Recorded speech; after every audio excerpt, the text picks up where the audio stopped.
આ પ્રસંગ મેં પહેલા પણ એક વખત કહ્યું હતું કે એક વૈષ્ણવે પોતાના ઠાકોરજીને જગાડ્યા. તે દિવસે ત્યાં એક બાલક બિરાજતા હતા. આખી રાત મુકામ ત્યાં જ હતો. સવારે જાગ્યા, બાલકને જાગવામાં મોડું થયું. બાલકે પૂછ્યું, શું સમય છે? તો કે જે આપ આજ્ઞા આપો તો ઠાકોરજીને જગાડીએ, મંગલા કરો. બાલક બિરાજે કીર્તન કરવા. હા તું મેશો ઠાકોરજી કોઈ જગાવ, મેં જગાવે કે કીર્તન કરું. એટલે આપ હાર્મોનિયમ ઉપર કીર્તન કરતા હતા, જાગવાના દોડ પદ બોલતા હતા. ઓલા બેને પણ હાથમાં સુગંધી લગાડી, પછી ઠાકોરજીને જે ઓઢવાનું હતું એ વડું કર્યું, પછી પ્રભુને દર્પણ દેખાડ્યા, દર્પણને હૈયે લગાડ્યા. બાલક જુએ છે બરાબર છે. ત્યાર પછી પ્રભુને જગાડ્યા. પેલા આમ નિરખ્યા પછી આમ પપ્પી કરી અને પછી ઠાકોરજીને પધરાવ્યા. પછી મંગલ ભોગ ધર્યો. મંગલ ભોગના કીર્તન બાલકે કરી લીધા. પછી સ્નાન કર્યા, અપરસ કરીને પછી એને પર ખીજાણા કે તું કા જશોદાજી કી બરાબરી કરો કા. એટલે વિષ્ણુ કે કેમ, શું થયું? तुमने ठाकुर जी को यो पप्पी करी, तुम का यशोदाजी हो? तुम तो दास हो, दास. તમે દાસ છો, તમે પપ્પીઓ કરો છો ઠાકોરજીને? तुम का स्वामी जी हो? બાલક ગરમ થઈ ગયા. હવે આપણા ટચમાં રહેલા હોય ને તો એને બાલક કોઈ પણ જયારે ગરમ થતું હોય ત્યારે ચૂપ. આપણે કોઈ એક્સક્યુઝ દેવા નહીં,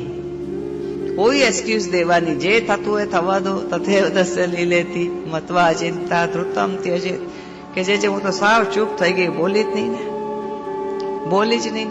પણ આપ તો કહો છો ને જે કે ઠાકોરજીને બહુ વાલથી જગાડવા ને પોતાના જાણવા ને આપણી ભાવના ને આપણી ઉર્મી ને બધું મેં તો ત્યાં ઠાલવું તો ત્યાંથી આવું આવ્યું ને અહીંયાથી આવું આવે. મારે કરવું શું? કન્ફ્યુઝન થઈ ગઈ. અરે ભાઈ, ચરણ મેં તો ધ્યાનમાં રાખો. ચરણ છે તરણમ મધરમ. આ તરણમ મધરમ એકાંતમાં હોય, બધાની સામે ના હોય. એટલે જયારે એક બાલક કીર્તન કરી રહ્યું છે, સામે જ બિરાજે છે, કોઈ ટેરો નથી, તો તમારે પછી આમ કરવાની શું જરૂર હતી? તમે એકલા હો ત્યારે શું કરો છો? કોઈને કહેવા થોડી જવાનું. મેં કીધું એટલે બધાની સામે પ્રગટ કર્યું. આવું નહીં કરવાનું, સાવધાની રાખવાની. વાત થોડી મારે કેવું પડે કે તમે આટલું જ કરજો ત્યારે આટલું જ થશે. નહીં, થોડીક પોતાની પણ આને ચલાવવાની ને. જે ચાલી દઈ, શું કરું? સખડી ભોગ ધરો છો? તો કે ના. એટલે જ સખડી ભોગ પેલા ધરો પછી ભરો તો આવ્યું ધડાધડ ચાલે ને. અસમર્પિત લઈએ છે ને એટલે ચાલતી નથી. અહીંયા પ્રભુ પોતે કહે છે, શ્રી મહાપ્રભુજી, કે લોક મર્યાદા રાખવી चाहिए. યદિ હું આપને મારી સાથે પોઢાડું તો તમામ પણ વૈષ્ણવો પોતાની સાથે પોઢાડવા લાગશે. એટલે કઈ સ્વામીજીની બરાબરી કરી શકે? ત્યારથી પ્રભુદાસી બીજી શૈયાજીમાં પોઢ્યા. પણ 3 દિવસ સુધી ભૂતલમાં પણ તરણમ મધરમનો આનંદ શ્રી મહાપ્રભુજીએ પણ લીધો અને શ્રી નવનીત પ્રિયાજી પણ લીધો. ઇતિ તરણમ મધુરમ. પછી આવે છે હરણમ મધુરમ. હરણમ મધુરમ એટલે મનને હરી લેવું. બરાબર, કોઈ પણ સાધન કર્યા વગર મનને હરી લેવું, તે હરણમ. સામું જોઉં તો હરી જાઉં, કંઈક બોલું તો હરણ થાય, કંઈક જોઉં તો હરણ થાય. ના રે ના, કોઈ સાધન કર્યા વગર મનને હરી જાય તો એ હરણમ મધુરમ છે. કદાચ એમ લાગે કે એના નેત્ર કેવા સુંદર છે, ને એકવાર મારી સામે જોયું ને હૈયાની આર પાર ઉતરી ગયું. અમારા કીર્તનમાં કૃષ્ણાશ્રયમાં આવ્યું છે, નૈનન કો બાન ચલાવત શ્રી વલ્લભ પ્રીતમ પ્યારો. એ કીર્તનમાં મને ભલે કરું છું મદ્રાષ્ટક તો કૃષ્ણાશ્રય આવી જાય છે. કૃષ્ણાશ્રય કરતી હું તો 41 પદ આવી જાય છે. પ્રભુ મને આટો મરાવ્યા કરે, આમાંથી આમાં જા ને આમાંથી આમાં જા. આનંદ આવે દરેક દ્વારમાંથી પસાર થવું અને તેનો અનુભવ લેવો. અહીંયા તો નૈન કટાક્ષ કો બાણ ચલાવત વલ્લભ પ્રીતમ પ્યારો, પણ બાણ તો ચાલ્યું. અહીંયા તો કાંઈ નથી કર્યું ને મન હરી ગયા. કેવો દામોદરદાસ હરસાની જયારે શ્રી મહાપ્રભુજીનો પ્રાગટ્ય થયું ત્યારે દામોદરદાસ હરસાનીની વય હતી 5 વર્ષની. ચાલો ને વિષ્ણુ એક આટો લીલામાં મારીને આવીએ. પાછા ભૂતલ ઉપર આવી જઈશું. પાછા ભૂતલ ઉપર આવી જઈશું. એક સમય તો આપણને ખબર છે કે ભાઈ યમુનાજી માલાજી ધરાવતા હતા, ત્યારે શિષપામનીજીને રોષ આવ્યો અને શિષપામનીજીએ માલા ખેંચી તોડી નહીં. પ્યારીજી ક્યારે તોડતા નથી. ખેંચવું જુદું છે અને તોડવું જુદું છે. શબ્દે શબ્દની સાથે લીલા લાગેલી છે. પરંતુ આપણે આ બીજી લીલા, ત્યાં શું બતાવ્યું હતું? મર્યાદા. ત્યાં સ્વામીજીએ શું બતાવી? મર્યાદા. કે આપ જ્યાં પણ રાસે ખેલો પરંતુ જાણ થવી જોઈએ. અહીંયા પુષ્ટિ બતાવી. એક સમય ઠાકોરજી અને શિષપામનીજી સાથે સાથે બિરાજમાન છે. પ્રભુનો સ્વભાવ ચંચલ છે. પ્રભુ એક ધાર્યા બિરાજતા નથી. પ્યારીજી ઘણા બધા આખા સંસારના સૃષ્ટિનું સર્જન કરતા કરતા નિરાતે હવે જયારે આપણા ઘરમાં આવી ગયા પછી તો આપણામાં ધ્યાન હોવું જોઈએ. તો પ્યારીજીને એમ કે પ્રભુ મારા કટાક્ષને જુએ, મારી વાણીને જુએ, એટલે હું શું બોલું છું એની શું ઇફેક્ટ થાય છે. હું યદિ પ્રભુના કોઈ ભાતી જોઉં છું તો પ્રભુ ઉપર શું ઇફેક્ટ થાય છે. પણ ત્યાં કાંઈ નથી. આજે પ્રભુ ઘડીકમાં આમ જુએ છે, ઘડીકમાં ઉપર જુએ, ઘડીકમાં વાર જુએ, ઘડીકમાં આમ. જેમ આપણે ઘડિયાળ જોઈએ, કોઈની રાહ જોઈએ, કોણ ભાતીસો ખબર પડે? મન ચંચલ છે. લાખ પ્યારીજી હાવ ભાવ કરે છે પરંતુ પ્રભુનું ચિત્ત ઠેકાણે નથી. એટલે કે પ્યારીજીમાં નથી લાગતું.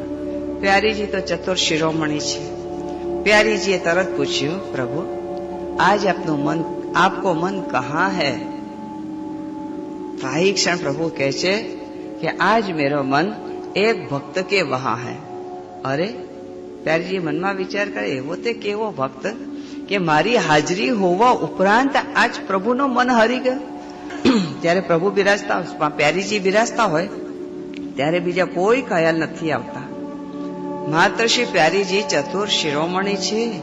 પ્રભુના મનને એકાગ્ર કરી શકે એટલું સામર્થ્ય ધરાવે છે. છતાં પ્રભુ કહે છે એક ભક્ત એસો હૈ કે મેરો મન વહાં ગયો. પ્યારીજી કે છે ત્યાં પધારો પ્રભુ. નામે ન પૂછ્યું કે એવો તે કયો ભક્ત છે કે જે આપનો મન હરી ગયો. મારી હાજરી હોવા ઉપરાંત પણ વિનંતી કરી દીધી, પુષ્ટિ બતાવી. પુષ્ટિનો મતલબ છે પ્રભુના સુખનો ખ્યાલ કરવો. આપને જેમ સુખ પડે તો પ્રભુ આપ તહાં પધારો. आप प्यारी जी पूछोगे नहीं कि वो कौन है? आप कृपा करी के कहो तो कि वो भक्त को नाम है चंद्रावली जी. आज चंद्रावली जी ने कुछ ऐसे मनोरथ करे हैं ताते मेरो मन वहां गयो. चंद्रावली जी એટલે અધિકનું સૌંદર્ય. પ્યારીજી તો સૌંદર્ય છે જ. જો કે કૃષ્ણાશ્રયની કથામાં જે વર્ણન છે, સૌંદર્ય એટલે મન, સુંદર એટલે નેત્ર, નેત્ર એટલે સમજ, ઈ તો કૃષ્ણાશ્રયમાં છે. પણ અહીંયા અધિકનું સૌંદર્ય. મન તો એક જ હોય છે પણ ત્યાંને અધિકતા નથી આવતી. પ્યારીજીના નેત્ર અમથા સુંદર છે. એક તો હરણી જેવા તો ચંચલ. આપને કોઈ આંજણ લગાડવાની જરૂર નથી. જેમ ગાયોના નેત્રમાં કુદરતી કાજલ છે. તમે ગાયોના નેત્ર જોજો, કજરોટા કહેવાય ને. કજરોટા એટલે કાજલ વાળા. ગાયોના નેત્રને કજરોટા કહેવાય. કુદરતી કાજલ લાગેલો છે એને બીજી મેષ આંજવાની કઈ જરૂર નથી પડતી. એવી રીતે પ્યારીજીના નેત્ર પણ એવા જ કામણગારા છે. એમને કોઈ કાજલની જરૂર નથી પડતી. હમણાં ગઈકાલે જ એક વૈષ્ણવ મને મળ્યા ને તો કે જે આપણે 16 શિંગાર મેં એ વખતે નામ લખાવેલા હતા. મારે તો અહીંયા પાછળ લખેલા, જરા કામ કરું એટલે ખોલું ને 16 શિંગારનું નામ બોલી જાય. 16 શિંગારમાં નામ ના પડે. 4 વસ્તુની 12 સુધી તો પહોંચીએ. ભાઈ વિછિયા છે ને, પાજેબ છે ને, કંદોરો છે ને, બંગડી છે ને, બાજુબંધ છે ને, હાર છે ને, નથડી છે ને, એરિંગ છે ને, ટીકો છે ને, બાંધણી છે ને, મુદ્રી વીટીઓ છે, બધી વાત બરાબર. પણ 4 ની મુખ્યતા. એક તો કંકુ. આખો શિંગાર કરો ને ચાંદલો ન કરો તો કેવું લાગે? કંકુ, કાજલ, ગજરો, ચીપીઓ શિંગારના જયારે નામ લઈએ ત્યારે 12 તો આવી જ જાય, પણ 4 નથી આપણે જપતા.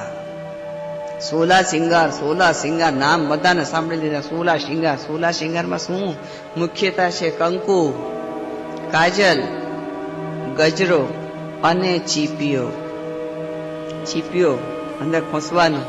આ 16 શિંગારમાંથી આ 4 ની તો મુખ્યતા છે. આ 4 ન હોય તો શિંગાર અધૂરા છે ને ફીકા છે. પછી પ્યારીજી તો પોતે જ પોતાનામાં પૂર્ણ છે. તદ ઉપરાંત અધિકનું સૌંદર્ય એ ચંદ્રાવલીજી છે. વાણી જયારે રૂપ ધરે છે પરે તો સ્વરૂપ પ્રગટ થઈ ગયું.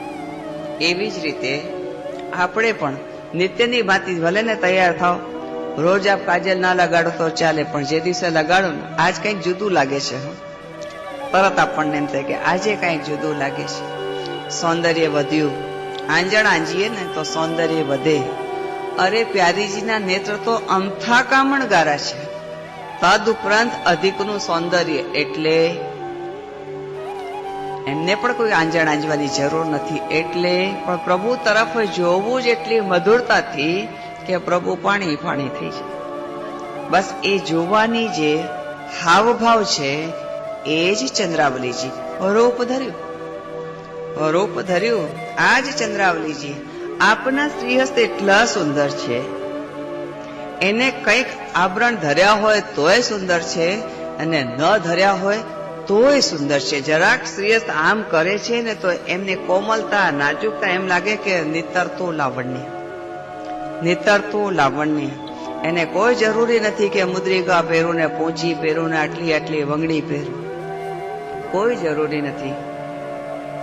હર રૂપમાં સુંદર છે. ચરણ ખાલી ધરે છે તો ત્રિભુવન તેની આગળ નમે છે.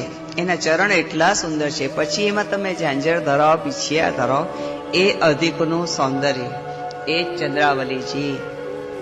અધિકનું સૌંદર્ય એટલે ચંદ્રાવલીજી રૂપ ધર્યું. એટલે શ્રી પ્રભુ શું કહે છે કે આજ ચંદ્રાવલીજીને ऐसे मनोरथ करे हैं ताते मेरो वन वहां गयो. प्यारीजी કહે છે કે આપ પધારો પ્રભુ, સુખેન પધારો, ચંદ્રાવલીજીના મનોરથને પૂર્ણ કરવા પધારો. પ્રભુ કહે છે ऐसे नहीं तो कैसे? પહેલે આપ પધારો. કારણ કે આ લીલા લોકમાં આપનો જ વાસ છે, આપનું જ સ્થાન છે અને આપનો જ અધિકાર છે.